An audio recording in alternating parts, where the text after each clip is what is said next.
Hi everyone, welcome back for our 7th lesson of Destination Reader for the BFG by Roald Dahl. Okay, so today, just like the rest of our lessons, there are going to be some important keywords for you. These will be written in red. There are also going to be some questions for you to answer. These will be written in blue. You'll also have some writing time, and this will be written for you in green. Okay, so I want you to see if you are organised to get started with Destination Reader. Can you check to make sure you've got a copy of the story, a strategy prompt sheet, a pencil or pen, and a piece of paper or your home learning book? I want you to check you have those things. If you don't, go and collect them up now and then come back and press play. Press pause now. Great, we're ready to begin. The BFG by Roald Dahl. So, we're going to be continuing with strategy number 3. Inference. My turn. Inference. Your turn. My turn. Inference. Your turn. Okay, so I want you to think, what does inference mean?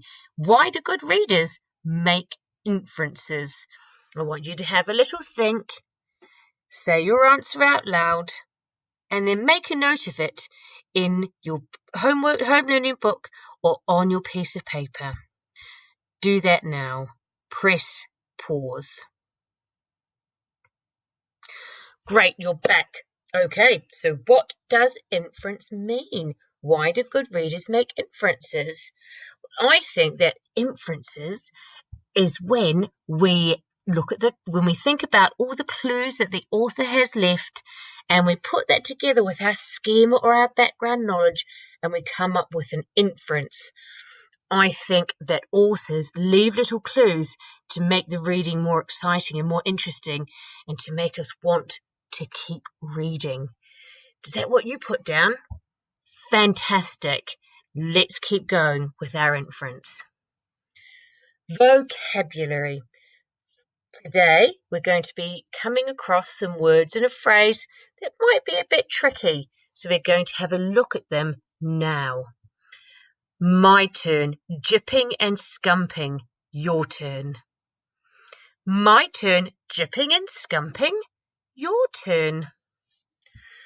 Jipping and scumping. This is a bit odd.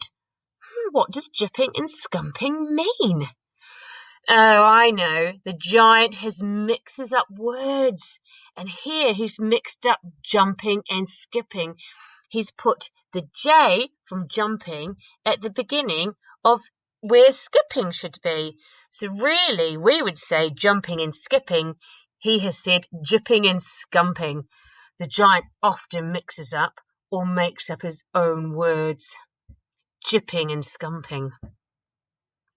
My turn, astonishment. Your turn. My turn, astonishment. Your turn. And astonishment means that you are in absolute shock or surprise. You are so very, very surprised. You are that, and the word is astonishment. My turn, brute. Your turn. My turn, brute. Your turn. And a brute is a fiercely violent person or animal. So I'm thinking that that when we're hearing about brute in our story, it's going to be referring to some of those awful giants. Brute. My turn, preposterous. Your turn. My turn, preposterous. Your turn. So if something is preposterous, it means that it is completely ridiculous or silly. It is very, very silly. It is preposterous. Okay, we're going to be looking at 1 mark and 2 mark answers again today. I'm going to be asking questions for you, and I want you to look very carefully at how many marks each question is worth. Let's recap how to answer 1 mark and 2 mark questions. 1 mark questions, we're going to sing this. We're going to sing it 3 times. I want you to join in with me. I don't want to be singing alone. Are you ready? Let's go. 1 mark questions need a short, snappy answer. 1 mark questions need a short, snappy answer. 1 mark questions need a short, snappy answer. Fantastic. I hope that you were singing along too. 2 mark questions. Now remember, this time they need a P-E answer, and we're going to punch our fists into the air for P and E. And P means point and E means evidence. Okay, 3 times we're going to do this. Don't let me sing on my own. I want you to sing really loudly. Are you ready? Let's go. 2 mark questions need a P-E answer. 2 mark questions need a P-E answer. 2 mark questions need a P-E answer. And point, that's the main idea of what you want to talk about. And your evidence is how you are going to prove it. What can you get from examples, can you get from the book or the story to back up your point? Okay, have you got your books ready? We're going to go to page 30, and the chapter is titled The Marvellous Ears. I wonder what this chapter is going to be about. I'm going to read, and you're going to follow along with your finger. We're going to stop at points to ask questions. Are you ready? Get your fingers on the first word. Off we go. Back in the cave, the big friendly giant sat Sophie down once again on the enormous table. Is you quite snuggly there in your nightie? He asked. You isn't fridgy cold. I'm fine, Sophie said. I cannot help thinking, said the BFG, about your poor mother and father. By now they must be jipping and scumping all over the house, shouting, Hello, hello, where is Sophie gone? I don't have a mother or father, Sophie said. They both died when I was a baby. Oh, you poor little scrumplet, cried the BFG. Is you not missing them very badly? Not really, Sophie said, because I never knew them. You is making me sad, the BFG said, rubbing his eyes. And we're going to stop there. And the question is, the BFG worries about Sophie's parents. What does this tell us about him as a character? And it's got 2 marks, so I know that I need to have a P-E answer. Listen whilst I think aloud. I think the BFG is a kind and thoughtful character because he is worried about Sophie's parents, how Sophie's parents will be feeling now that she is missing. I think this because the giant says, I cannot help thinking about your poor mother and father. So there we go. I have got a point, and then I've backed it up with some evidence. I've taken a quote from what the giant has said. I want you to have a little think about your answer. Say it out loud, and then write your answer down. Then when you've done, press play and we'll continue. Press pause now. Great, you're back. I'm going to keep reading and then we're going to stop at different points to ask questions. So we're on page 30 still. We're about halfway down, starting with Don't be sad. Get your fingers ready. Don't be sad, Sophie said. No one is going to be worrying too much about me. That place you took me from was the village orphanage. We are all orphans in there. You is an orphan? Yes. How many is there in there? 10 of us, Sophie said, all little girls. Was you happy there? The BFG asked. I hated it, Sophie said. The woman who ran it was called Mrs. Clonkers, and if she caught you breaking any of the rules, like getting out of bed at night or not folding up your clothes, you got punished. How was you getting punished? She locked us in this dark cellar for a day and a night without anything to eat or drink. The rotten old rot rapser, cried the BFG. It was horrid, Sophie said. We used to dread it. There were rats down there. We could hear them creeping about. The filthy old fizzwiggler, shouted the BFG. That is the horridest thing I is hearing for years. You is making me sadder than ever. All at once a huge tear that would have filled a bucket rolled down one of the BFG's cheeks and fell with a splash on the floor. It made quite a puddle. Sophie watched with astonishment. What a strange and moody creature this is, she thought. One moment he is telling me my head is full of squash flies, and the next moment his heart is melting for me because Mrs. Clonkers locks us up in the cellar. The thing that worries me, Sophie said, is having to stay in this dreadful place for the rest of my life. The orphanage was pretty awful, but I wouldn't have been there forever, would I? All is my fault, the BFG said. I is the one who kid-snatched you. Yet another enormous tear welled from his eyes and splashed onto the floor. Now I come to think of it, I won't actually be here all that long, Sophie said. I is afraid you will, the BFG said. No, I won't, Sophie said. Those brutes are out there are bound to catch me sooner or later and have me for tea. I is never letting that happen, the BFG said. For a few moments, the cave was silent, and we're going to stop there. The text reads, for a few moments the cave was silent. Why do you think this is so? And it's a 2-mark question, so you need a PE answer. Say your answer out loud. Then make a note of your ideas on your piece of paper or in your home learning book. Then press play and we'll continue.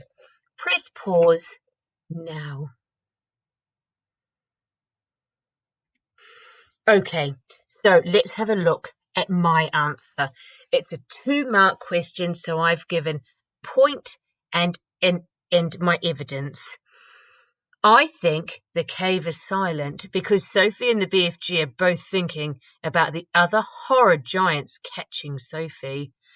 I think this because Sophie says those brutes are bound to catch me sooner or later and have me for tea. Okay, so have a look at your answer. Is that similar to what you got? Maybe you got something a bit different. Have a think and give yourselves a tick, or press pause and fix your answer. Do that now. Press pause. Great. Okay, so you're back. We're going to keep reading. Then Sophie said, "May I ask you a question?" The BFG wiped the tears from his eyes with the back of his hand and gave Sophie a long, thoughtful stare.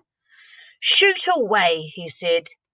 "Would you please tell me what you were doing in our village last night? Why were you poking that long trumpet thing into the Gucci children's bedroom and then blowing through it?" "Aha!" cried the BFG, sitting up suddenly in his chair. "Now we is getting nosier than a Parker." "And the suitcase you were carrying," Sophie said. "What on earth was that all about?" The BFG stared suspiciously at the small girl sitting cross-legged on the table. "You is asking me to tell you a whoopsie big secret," he said. "Secrets that nobody is ever hearing before." "I won't tell a soul," said Sophie. "I swear it. How could I anyway? I'm stuck here for the rest of my life." You could be telling the other giants.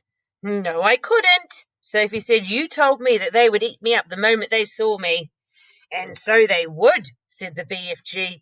You is a human being, and human beings is like straw bunkles and cream to those giants.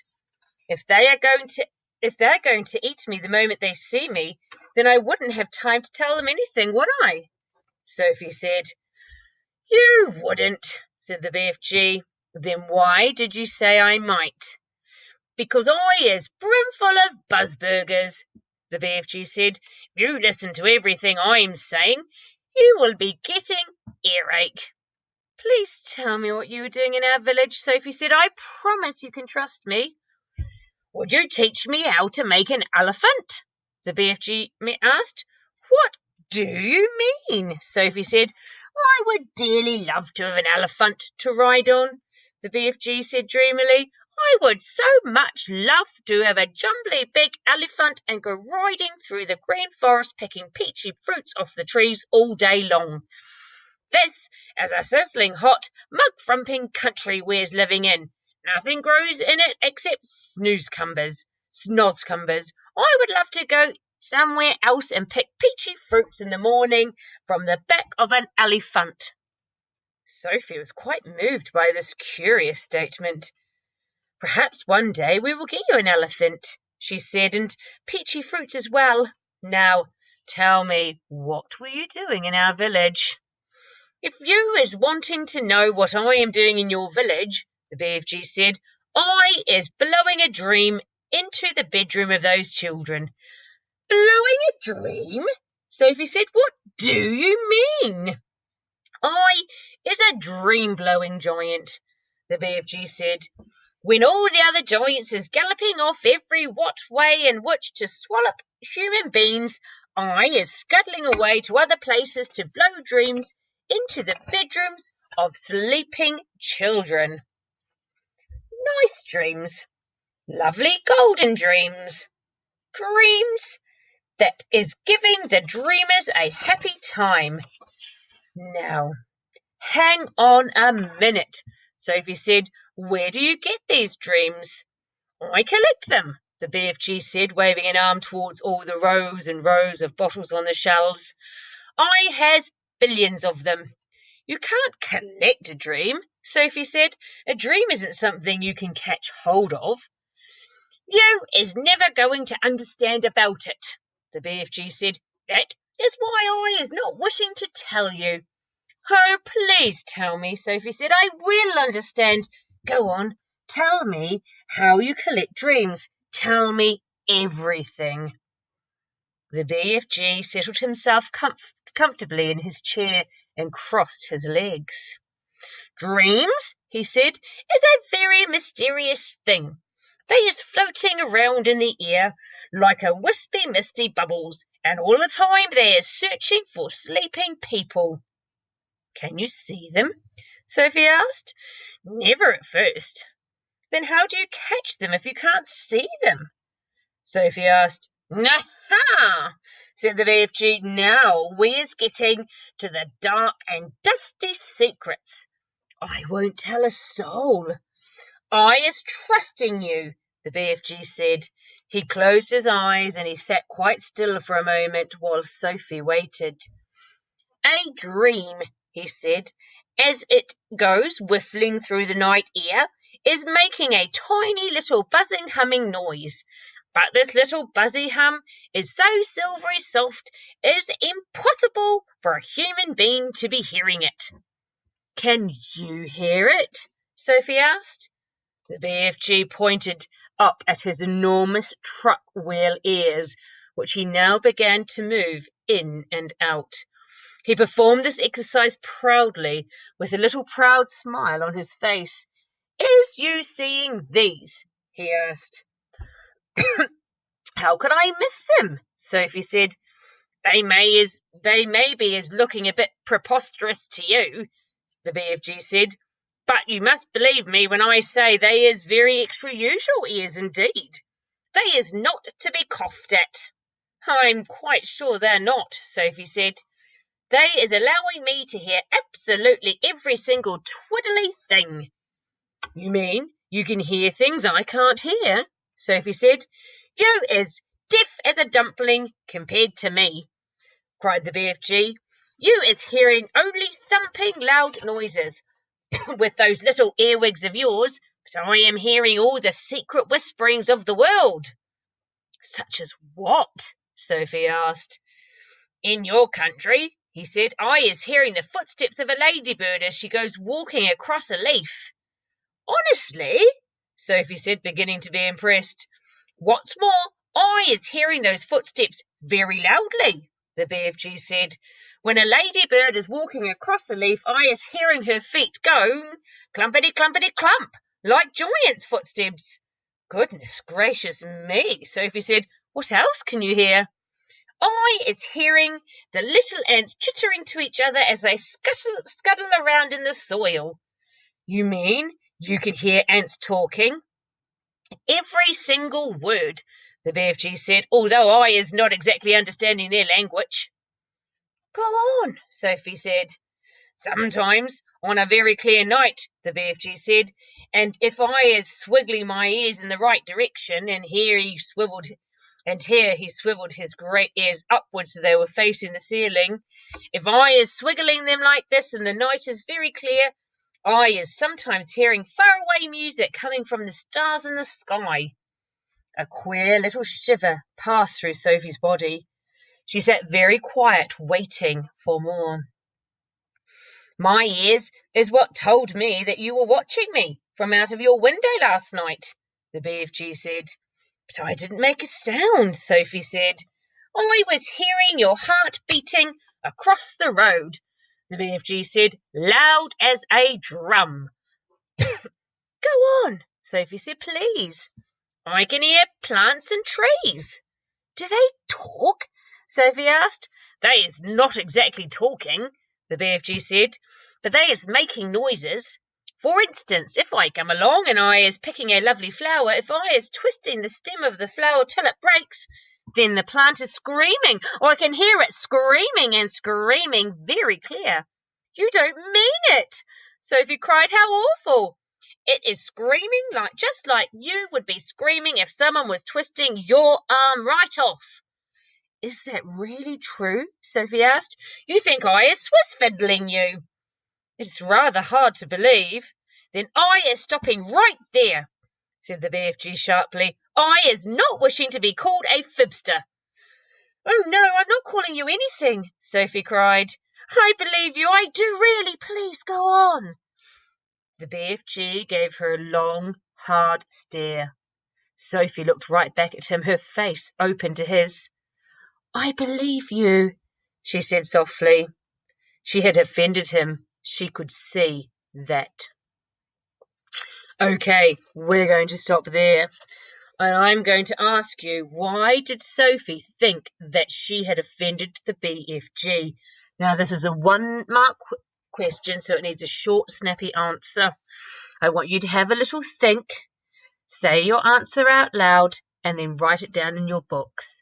Why did Sophie think that she had offended the BFG? Press pause now.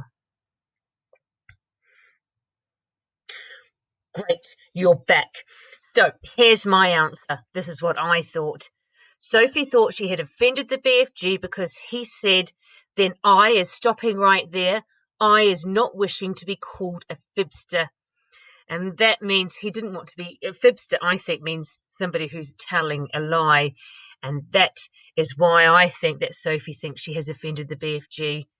What was your answer? Did you get something similar to mine? Okay, let's keep reading. I wouldn't ever be fibbing to you, he said. I know you wouldn't, Sophie said, but you must understand that it isn't easy to believe such amazing things straight away. I understand that, the BFG said. So please forgive me and go on, she said. He waited a little longer and then he said, it is the same with trees as it is with flowers. If I is chopping an axe into the trunk of a big tree, I is hearing a terrible sound coming from inside the heart of the tree. What sort of sound? Sophie asked. A soft moaning sound, the BFG said. It is like the sound of an old man making when he is dying slowly. He paused. The cave was very silent. Trees is living and growing, just like you and me, he said. They is alive. So is plants. He was sitting very straight in his chair now, his hands clasped together tightly in front of him. His face was bright, his eyes round and bright as two stars. Such wonderful and terrible sounds I is hearing, he said. Some of them you would never wish to be hearing yourself, but some is like glorious music. He seemed almost to be transfigured by the excitement of his thoughts. His face was beautiful in its blaze of emotions. Tell me some more about them, Sophie said quietly. You ought to be hearing the little mices talking, he said.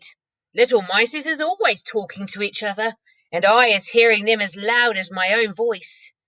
What do they say? Sophie asked. Only the little mices know that, he said. Spiders is also talking a great deal. You might not be thinking it, but spiders is the most tremendous natterboxers. And when they is spinning their webs, they is singing all the time. They is singing sweeter than a nightingale. What else do you hear? Sophie asked. One of the biggest chat bags is the caterpillars, the BFG said. What do they say? They is arguing all the time about who is going to be the prettiest buttery fly. That is all they is ever talking about. Is there a dream floating around in here now? Sophie asked. The BFG moved his great ears this way and that, listening intently. He shook his head. There is no dream in here, he said, except in the bottles. I is a special place to go for catching dreams.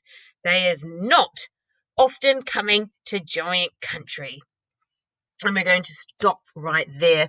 And I'm going to ask you, why can the BFG hear dreams but Sophie can't? And this is a 1-mark question, so a short, snappy answer. Say your answer out loud. Then make a note of it in your homework book or on a piece of paper. Then press play and we'll continue. Press pause now. Fantastic. Okay, let's see what I've put. Why can the BFG hear dreams but Sophie can't? I've said the BFG can hear dreams because he has such enormous ears. Is that what you put? Fantastic. Right, we're going to finish the rest of the chapter. Follow along as I read. How do you catch them? The same way you is catching buttery flies, the BFG answered, with a net. He stood up and crossed over to a corner of the cave where a pole was leaning against the wall.